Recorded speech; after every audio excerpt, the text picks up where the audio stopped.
nagsisiiyakan pa. Isa, dalawa, tatlo, apat. Ito yung black check na isa, apat, 5, 6, 7, 8. 5, ayan na sila. Yan. Bali, ayun, makita nyo ba, kakaligo lang natin. Dahil, ayun, hindi pa tayo nagsasara. Nakabukas pa rin tayo dahil meron tayong hinihintay. At medyo mamimiss ko na yung aking kutis porcelana.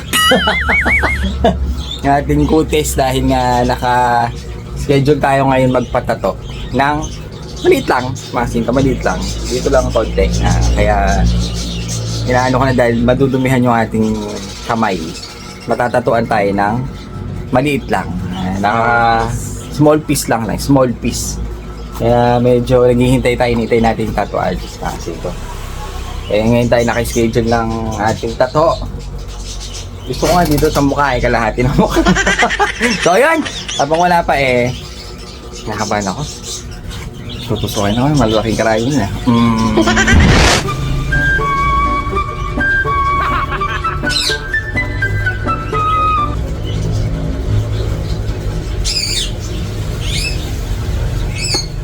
Yan.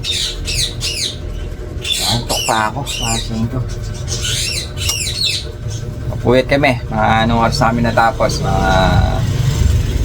Alas 3. Alas 3 ng madaling araw. At ako'y naiinis masing ko dahil nga sabi ni Gobrea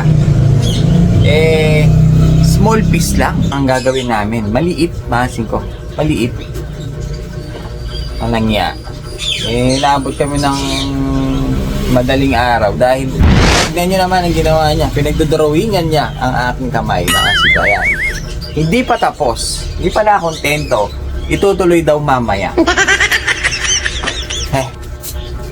Bali na. At bago yan, shoutout muna natin. Tuloy tayo nakapag-upload kahapon. Shoutout na muna natin yung mga tropa bibs natin na laging nanonood. Ay pala magpatato, masing ko. Nasaktan ka na. Papayaran mo pa.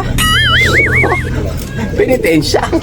So ayun, shoutout na muna, medyo naantok pa ako. Shoutout muna natin mga tropa pips natin na laging nanonood sa atin.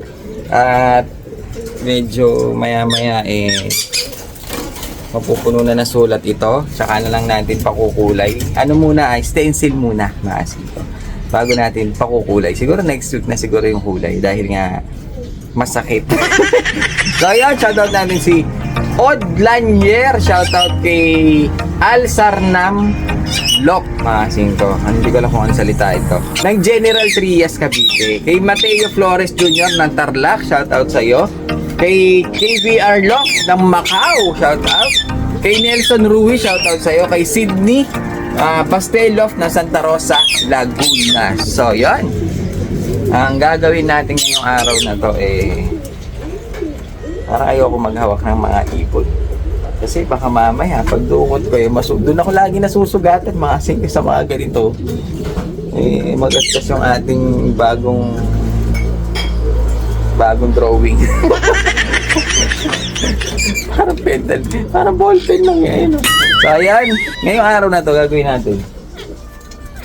Tatanggalin natin yung nandun sa may Taiwan loaf natin na anak ng mga Florison dahil nga sobrang bully, nagbubuli siya. Binubuli niya yung mga nandun na nakakulong, lalo na yung mga nakalaro natin. Binubuli niya. Naiinis ako, hindi nakakakain. Kaya gagawin natin, tatanggalin natin yung anak ng Florison. Kulay-pula yun Kulay pulang white top. Tapos yung pares niya, tanggalin na rin natin doon. Ang gagawin kasi natin, kaya natin tatanggalin doon mga singko. Kasi ililipat na natin yung mga young bird natin na pang south.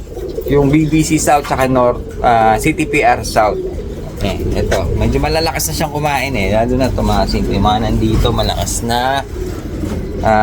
Yung nandito, medyo malaki na. Baka kasi umidad. Ayoko kasing umiidad ng gaano. Gusto ko yung saktong ganyan lang. Hindi pa gaano makalipad. Kasi pag ganyan, baka pumitik na. Kaya kailangan mailipat na natin habang maiksi pa yung mga pakpak nila.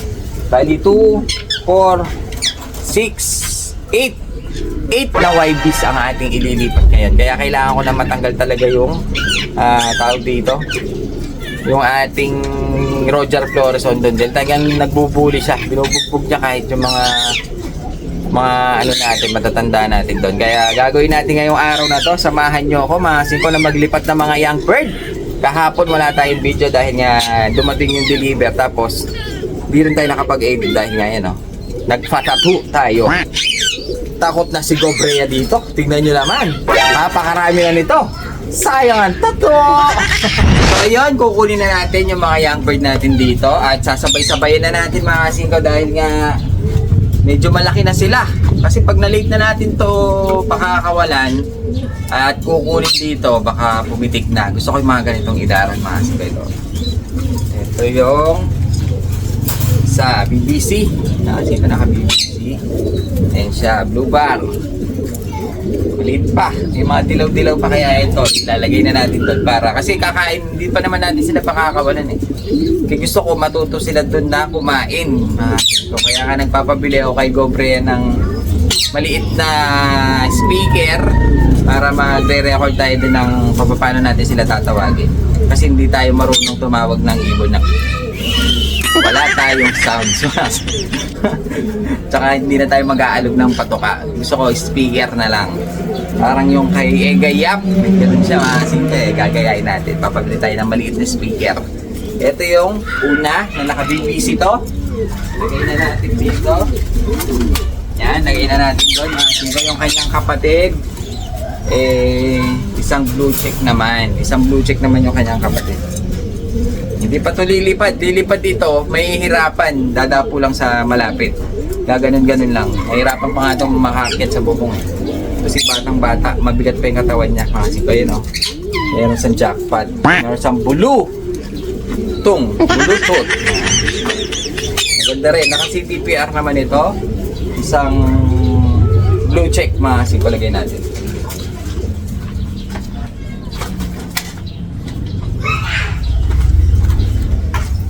Ngayon, ang kukunin naman natin yung pinasiter natin dito sa mga pula. Ito naman siya.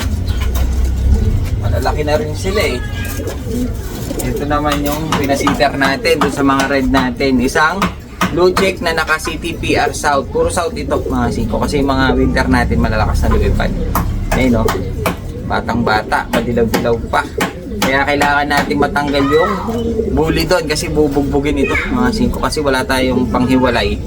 Dahil iisa lang yung ating malaking Taiwan lock. Ito, isang blue check.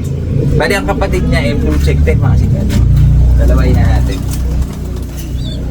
Ito yung kanyang kapatid. Naka-BBC naman siya. Naka-BBC siya ng South. Magkamukha sila eh. Pero bago natin ilalagay doon, mga singko, kukunin ko muna yung record niya para maisulat natin. Dahil pag nandun na, pag umidad na sila, malilito na ako kasi may mga blue check na magkakamukha eh. Para mai-record natin yung sing-sing kung kanino anak, mga singko. Ano ba tayo nalilito? Lalagay na natin yung mga ano nila, tawag dito, yung mga parents nila, kung kanino anak ito. Bago natin iakyat. Pero ito, pakikita ko na muna sa inyo. Ayan. Hindi ko muna pala ilalagay, baka malito ako. Dahil nandun na yung dalawa sa training box natin. Lagay ko muna dito ulit. Malilito ako dyan dahil may mga blue check eh. Ngayon, ito yung pang-anim. Ito, pang-5 ito. Kapatid na yung pang-anim. Naka-TUPF lang siya. Anak ng Trenton, mga singko. Malit lang na ibon, no? Malit lang pero blue bar, malinis. Tapos ito yung kanyang kapatid. Blue bar din, naka TUPF na ano lang. All bird natin. Paliparin natin dyan yung all bird natin. Parehas silang blue bar. Napakaganda ng mga ibon, mga singko. Medyo puro blue bar, puro classic color ang ililipad talaga natin. Ayan. Pero ang magulang ito, isang blue bar, isang yellow. Pero blue bar pa rin ang ano. Swerte tayo sa blue bar eh. Buti nga, hindi sunog na blue bar. Blue bar na malinis, kaya pwede. Lagay na natin dito. Yan. yan. Kasi naka-commercial lang naman yun. Eh, yung dalawang nandun, eh, yung naka-club. Lilista ko muna bago natin iakyat doon. Mamaya iakyat natin doon. Ngayon, yung pang-walo na young bird, eh, andito sa ilalim. Ito yung isa. Naka-TUPF din kasi siya eh. Kaso medyo sunog ito. Hindi siya katulad ng dalawang medyo light. Sunog na blue bar. Dahil ang magulang nito ay black check. Tsaka Taiwan. Kasi yan. Sunog na blue bar. Meron nagkakaano sila sa ilong. Kasi tigda dalawa lagi. Ayun o. Ayun o. May bluetooth na naman siya. Dalawa. So yan. Bali ito ilalagay natin. All bird din natin.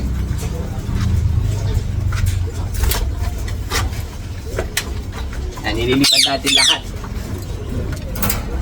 Ito naman yung kanyang nestmate. Sunog din na black check. Kasi nga meron tayong isang nilipad na black check. Sunog na black check ito. Commercial din ng TUPF. Ito yung mga sobrang TUPF na ilaro ng winter. Pag may sobra kasi sa club, kinukuha ko, ginagawa kong pang stock. Ngayon, ilalaro natin siya. Young bird na black check. Puro classic mga singko. Wala tayong off color na lilipad ng south. Ito. Meron pa tayong inaabangan na dalawa na hindi pa napipisa. Gagawin natin pang south din yun. Dalawa pa. So, ito yung blue check. Glass na young bird na iaakit natin doon sa ating napakaluwang. Napakaganda. Hindi ka akong gano'n naglalagi dyan eh. Kahit na may viewing area. Kasi sobrang init. Hindi pa ba aircon? Ha? Pa-aircon natin. Yun no, kompleto na sila sa training box. 8 piraso na naman ang madadagdag sa Taiwan Loft natin. At nagsisiiyakan pa. 1, 2, 3, 4, 5. Ito yung black check na 1, 4, 5, 6, 7, 8. 5, ayan na sila. At lalagay na natin sila yun, no? May mga bluetooth sila, tigda dalawa, isa pa, yun, no? May bluetooth dalawa rin. Nag-uusap-usap yung mga yan kahit magkakaiwalay ang kulungan nila. Di ba? Magtatropa yan, eh. Bluetooth yan eh. Pre, kumain ka na ba? Hindi pa kumain eh. Kami rin, hindi pa rin kumain eh. Nag-uusap yan. Ito ay isa, di ba? May bluetooth yung mga yan. Ano ba yan? Pero yung iba wala naman, kaya hindi makapag-connect. So ayan, ito yung mga young bird natin. At lalagay na natin sila sa Taiwan Loft natin. Makikita nyo, classic color lahat ng mga young bird natin. Ngayon walang off color dahil parang ayoko maglipad ng off color. Maliban lang dito, black check. So ayan, akit natin sila sa Taiwan Loft.